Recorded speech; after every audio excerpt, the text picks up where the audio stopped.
yookiis gaa'illi rakkoo ta'aa waan jiruu fi amma jalqabaan utuu itti seeniin adda baafannee yoo itti seenne booda nu rakkisu jechuudha. Isa tokko tokkoon ilaala. Inni tokkoffaanii akka qorannoon kun jedhutti dandeettii haasaa kan qabdu jedha. Sababni isaa maali?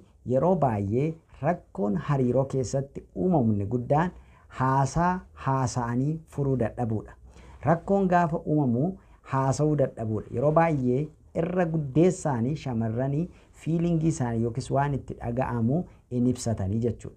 In dubbatanii garaamatti qabatu, garaamatti gaddu jechuudha. Inni kun immoo isaaniin illee tokko ni miidha. Akkasumallee hiriyaa isaanii illee ni miidha jechuudha. Yaada isaanii ibsachuun, waan keessa jiran himachuun furmaata tattamaa akka argataniif waan gargaaruu fi kan haasa'uu dandeessu, miira ishee ibsachuu dandeessu, yaada ishee ibsachuu kan dandeessu, dubbachuu kan dandeessu, dandeettii dubbii kan qabdu yoo taate baay'ee gaariidha jedha qorannoon kun jechuudha. Isa jalqabaa dubbii kan dubbachuu dandeessu. Akkas jechuun immoo tookaatiivii kan haasaa baay'isanii jechuu miti jechuudha. Asirratti wanti nu hubachuu qabnu baay'ee kan haasa'anii haasaa dabaree kan namaaf hin kennine jechuu barbaade miti. Garuu dubbii kan danda'an yoo ta'e hin filatamu jedha. Lammaffaa irratti qorannoon kun kan inni kaa'u kan miira ishee to'achuu dandeessu jedha. Sababni isaa yeroo baay'ee miira isaanii hin to'atan yoo ta'e rakkoo xiqqoo furuu dadhabuudhaan riskii mataa isaaniitti fiduu danda'u jechuudha. Waanuma xiqqoodhaan miidhama ofitti fiduu danda'u waan ta'eef, rakkina ofitti fiduu danda'u waan ta'eef miira isaanii namoota to'achuu danda'an yoo ta'e baay'ee bareedaadha. Miira isaanii to'achuu kan danda'an akkasumallee miira isaanii illee immoo nama kan biraadhaaf illee ibsuu kan danda'an yoo ta'e baay'ee bareedaadha jechuudha. Miira isaanii in ibsan taanaan kunis balaa qaba jechuudha. Miira isaanii in to'atan taanaan illee baay'ee tokko maal qaba? Balaa qaba waan ta'eef kan miira isaanii kan ibsatan yookiis miira isaanii kan to'atanii rakkoon yoo uumamillee akka hatattamaanii rakkina sana furru nu taasisaa jechuudha. Garuu hin dhoksu taanaan miira isaanii ibsachuu hin dhoksu taanaan akkasumallee miira isaanii immoo hin to'atan taanaan waanuma xiqqoon aaranii wanni ta'u taanaanii ofii isaanii irratti illee of balleessuu, of ajjeesuu gara rakkoo adda addaa keessa galuu waan danda'aniif nama miira ishee to'attu yoo taate baay'ee filatamti jechuudha. Inni sadaffaa irratti qorannoon kun kan inni kaa'u nama si gargaartu yoo taate jedha. Nama si gargaartu ta'uu qabdi jechuudha. Fakkeenyaaf kaayyoo kee kan deeggartu, akkasumallee karoora kee kan deeggartu, hojii kee kan deeggartu, nama sappoorti gootu yoo taate borii keef in abdachiisti. Namni akkasii bultiidhaa fi baay'ee barbaadamti jedha qorannoon kun kan inni lafa kaa'u jechuudha. Nama si gargaarti. Garuu kaayyoo kee kan tuffattu yoo ta'e, hojii kee kan tuffattu yoo ta'e, hojii keetti bakka hin kennitu yoo ta'e, hojii keetti iddoo hin laattu yoo ta'e, namni kun bultiidhaa fi hin taatu jechuudha. Kaayyoo kee deeggaruu qabdi. Kaayyoo kee sappoorti gochuu qabdi. Kana ilaaluu sirra jiraata malee callisteedhuma itti seenuu yookiis waanuma jaallanne, waanuma bareedanii, waanuma yookiis qabeenya qabanii, barumsa qabanii jennee keessa seenuu hin qabnu jechuudha. Sababni isaa nuun nu tuffachuu danda'u bor kaayyoo keenya tuffachuu danda'u waan ta'eef jechuudha. Inni kunillee baay'ee wanta maal ta'uu qabudha, baay'ee sirriitti ilaalamuu kan qabudha jechuudha.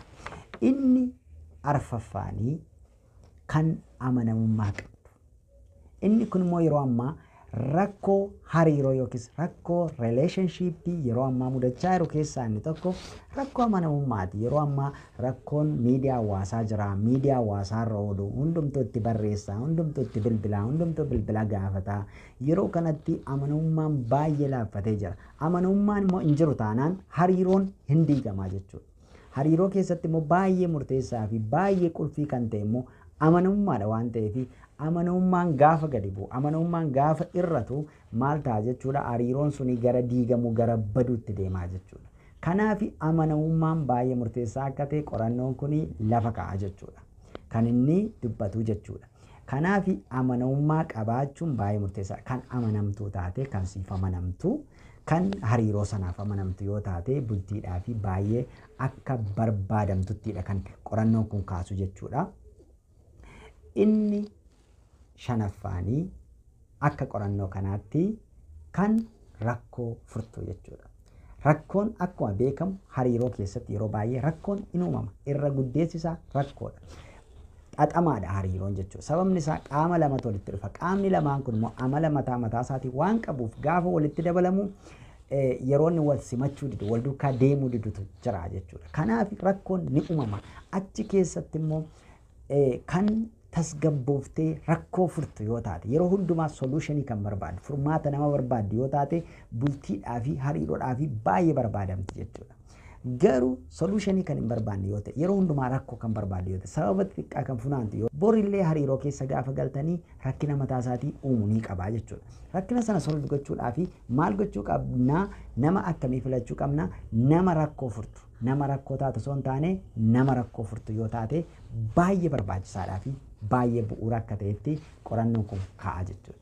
Asumaan kan subscribe godhin jirtan akkasumallee comment godhin jirtan like godhin jirtanii like gochuu comment gochuu hin dagatinaa jechuudha. Kan dubbachaa jiru amala gurguddaa 6 amala shamarranni tokko bultiif kan barbaadamanii irratti ilaaluu qabnu akka ulaagaatti amalawwan kana jechuudha. Inni ja'affaanii jireenya wal fakkaataa ta'ee qabaachuu qabna. Nama si wajjin jireenya wal fakkaataa qabdu. Fakkeenyaaf baasiidhaa fi galii maallaqaa irratti ilaalcha wal fakkaataa si wajjin kan wal qabdu. Sababni isaa namoonni tokko tokko callisanii dhuma maallaqa duwwaa kan si gaafatan yoo ta'e, maallaqa kee akka ba'u kan godhan yoo ta'e, isaan kun gaa'ilaaf illee baay'ee shakkisiisoodha. Barbaachisaniidha qorannoon kun akka kaa'utti jechuudha.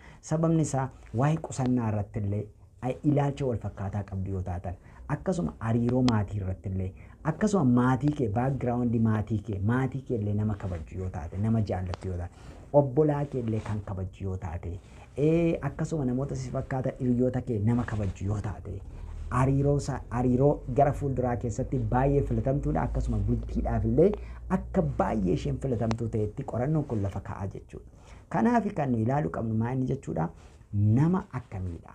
Ilaalcha wal fakkaataa si wajjin qabdu, yaada wal fakkaataa si wajjin qabdu, si wajjin maaltu wal fakkeessa? Yoo kana hin taane bor rakkoon uumamuu danda'a. Rakkoon sun gaafa uumamu gara maalitti dhiga? Gara gargabba'utti deema waan ta'eef nama kanaan wal fakkaattu yoo ta'e baay'ee filatamaa jechuudha. Tokko tokko yoo ta'e isaanii ilaaltanii yaadni isaanii yaada keenyaan ala ta'a. Maatii keenya wajjin illee yeroo isaan waliin galanii jira. Obbolaa keenya wajjin yeroo isaan waliin galanii jira.